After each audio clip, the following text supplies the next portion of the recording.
Hello to everyone. Uh, Today, in series of my discussion, today's topic is on stock market. So, viewers, इसके पहले भी मैंने stock market पर काफ़ी videos बनाया था। बेसिक स्टॉक मार्केट क्या है, में फिर हम कैसे क्या क्या स्ट्रेटेजी हमें अपनाना चाहिए, हमें कौन से 3 स्किल्स, जैसे कि कब हमें एंट्री लेना है, कब कौन से स्टॉक हमें सेलेक्ट करना है, that is the then which time you have to take entry and when to exit. फिर हमें डिमांड जोन, सप्लाई जोन किस समय, जैसे इंस्टीट्यूशनल्स डोमेस्टिक लोग बाई करते हैं नीचे के लेवल में, तो डिमांड जोन बनाना है जहाँ की पैनिक होके रिटेल इन्वेस्टर सेल करते हैं, लेकिन हमें उस जगह पर पैनिक नहीं होना है, बल्कि ऐसे अपॉर्चुनिटी का फ़ायदा उठा के जिस डिमांड जोन नीचे के लेवल पर ख़रीदना है। और एक सप्लाई जोन होता है जहाँ की बड़े बड़े इंस्टीट्यूशनल इन्वेस्टर्स वगैरह सेल करते हैं, तो वहाँ पर हमें सेल करना है, अपने ग्रिड को हटा के ग्रिड में नहीं आना है कि और बढ़ेगा। और ये डिमांड जोन, सप्लाई जोन के बाद मैंने स्टॉक स्पेसिफिक कौन से पेनी स्टॉक्स, जो कि इसमें काफ़ी उसके कुछ क्या क्या स्ट्रॉन्ग पॉइंट्स हैं, उसके क्या क्या बेसिक की जो की फिनंशियल फिगर्स है, उसकी चर्चा करने के बाद डेब्यू परसेंटेज काफ़ी अच्छे थे वैसे स्टॉक्स का चुनाव, जैसे कि Ircon international, yes bank, CI Infotech, Zee media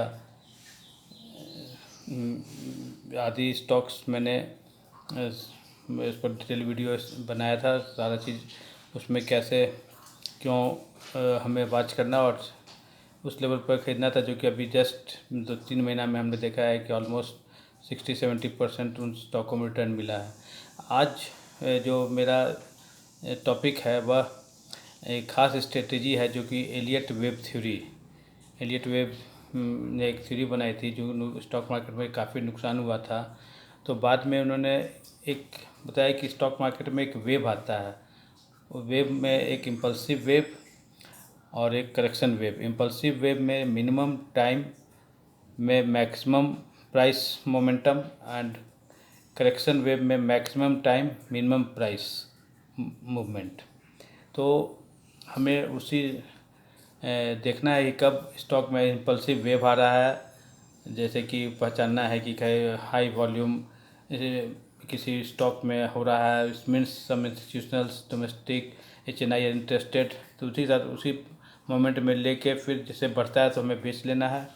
और करेक्शन वेव जिसमें कि बहुत टाइम तक वो एक कंसोलिडेशन फेज में चलता है, उसमें क्या होता है काफ़ी देर तक रहता है वो फेज, और उसके बाद उसमें प्राइस बहुत ज़्यादा प्राइस का मूवमेंट बहुत कम होता है। तो ये आज एलियट वेब थ्योरी का मैंने ये किया कि उस थ्योरी को स्टॉक मार्केट में हमें अपनाना है, तो हमें काफ़ी, क्योंकि रॉबर्ट कियोसाकी भी एक बहुत बड़े ऑथर हैं, उन्होंने कहा है कि आज हमें टारगेट ये करना चाहिए कि मैक्सिमम प्रॉफिट जो है हम मिनिमम टाइम में कैसे अचीव करें, ये हमारा स्ट्रेटेजी होना चाहिए। जैसे कि साल भर का प्रॉफिट हमें महीना भर का प्रॉफिट हमें डे बेसिस का प्रॉफिट हमें आवर्स में अचीव करने की कोशिश करना है। सो उसके बाद हमें intraday strategy, swing trading strategy, long term strategy, ये सब तो हम अपनाते ही हैं। सो मेरा बेसिक एलियट वेब थ्योरी को हम अगर अपनाएंगे तो उसमें हम न्यू स्ट्रेटेजी से, जो हम दिन भर समय न लगा के, हम जो सुबह का 9:15 से 9:30 9:40 तक जो मोमेंटम होता है उसी में हम इंट्राडे ट्रेडिंग करके अर्न कर सकते थे। कि आज जैसे कि जो बुक जो था रिच डैड पुअर डैड, उस बुक में भी यही था कि देखिए 3 कैटेगरी के लोग होते हैं। बाएं तरफ क्वाड्रेंट में एम्प्लॉयज़ और सेल्फ एम्प्लॉयड, और दाहिने तरफ में बिजनेसमैन एंड इन्वेस्टर्स।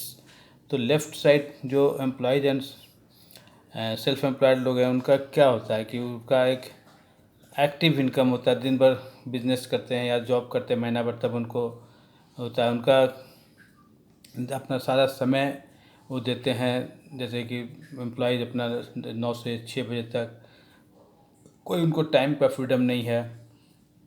लेकिन वही अगर आप दाहिने तरफ क्वाड्रेंट में देखें, जो बिजनेस ऑनर चाहे इन्वेस्टर हैं, तो उनका क्या है कि पैसिव इनकम है। वो कोई बिजनेस कर देते हैं, उनको रखना भी नहीं है, उससे एक इनकम आती रहता है। मनी जो है वो उनके लिए काम करता है, मनी वर्क फ्रॉम देम। वो होता है गेन टाइम फ्रीडम। उनको हमेशा एक टाइम फ्रीडम रहता है, क्योंकि वो अपना बिजनेस कर रहे हैं, तो ऐसा सिस्टम बना दिया, सिस्टम उनके लिए काम करता है। सो आज 95% पीपुल आर अनसक्सेसफुल, जो कि बाएं कैटेगरी में आते हैं, और 5% people are successful who come under right category, that business owner and investor.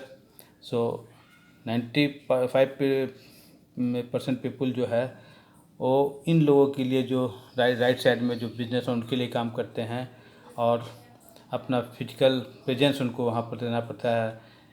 सो आज हमें ज़रूरत है कि हम स्ट्रेटेजी बना के काम करें, तभी हम सक्सेसफुल। जैसे ड्राइविंग सीखने के बाद ही हम कार ड्राइव कर सकते हैं, स्विमिंग सीखने के बाद ही हम स्विम कर सकते हैं। उसी तरह स्टॉक मार्केट में भी हमें ट्रेडिंग करने के लिए, सक्सेसफुल ट्रेडर बनने के लिए हमें उसके जानना पड़ेगा कि वो क्या ट्रिक्स है, क्या स्ट्रेटेजी है।